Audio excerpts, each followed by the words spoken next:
The late 18th century marked the dawn of the Industrial Revolution in Britain, where inventions like the spinning jenny and water-powered textile mills revolutionized production. These machines, initially small-scale, replaced manual labor, increasing output tenfold.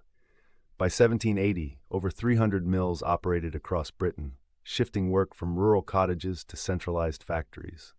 This transformation laid the foundation for modern industry, but also sowed seeds of social upheaval. Factories became the new epicenters of production, concentrating labor under one roof. By 1800, Manchester's cotton factories employed over 20,000 workers, including women and children as young as 6.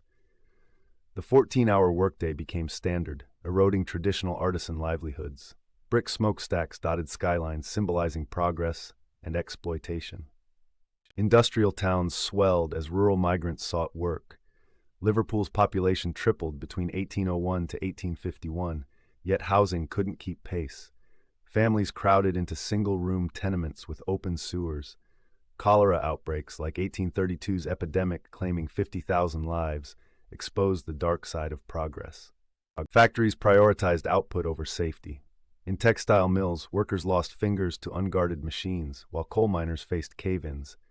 Children comprised 30% of mill workers by 1819, earning 10% of adult wages. Parliamentary reports later revealed spine deformities from 16-hour shifts. Resistance began spontaneously. The Luddites, named after mythic Ned Ludd, smashed stocking frames in 1811-16, protesting wage cuts. Authorities responded brutally. 17 Luddites were hanged in 1813. These actions, though disorganized, foreshadowed collective labor action. By the 1820s, workers organized covertly. The General Union of Trades emerged in 1818, demanding a 10-hour day. Unions faced repression. The 1825 Combination Act banned strikes, but persisted. Skilled workers like spinners led the charge, pooling funds for collective bargaining. The 1819 Peterloo Massacre epitomized state violence. Cavalry charged a peaceful 60,000-strong labor rally in Manchester, killing 15. The 6 acts thereafter banned public assemblies. Industrialists lobbied Parliament to equate unionism with treason, forcing labor activism underground.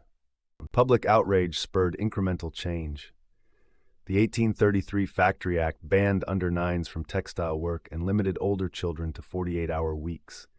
Inspectors were appointed, though only 4 covered 3,000 mills.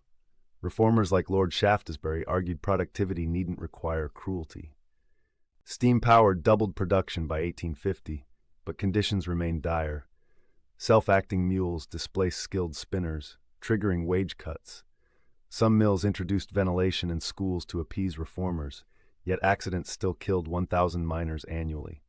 Progress remained unequal. The movement's victories, weekends, safety laws, collective bargaining, shaped modern work. Yet its birth pains remind us that industrialization's benefits weren't automatic.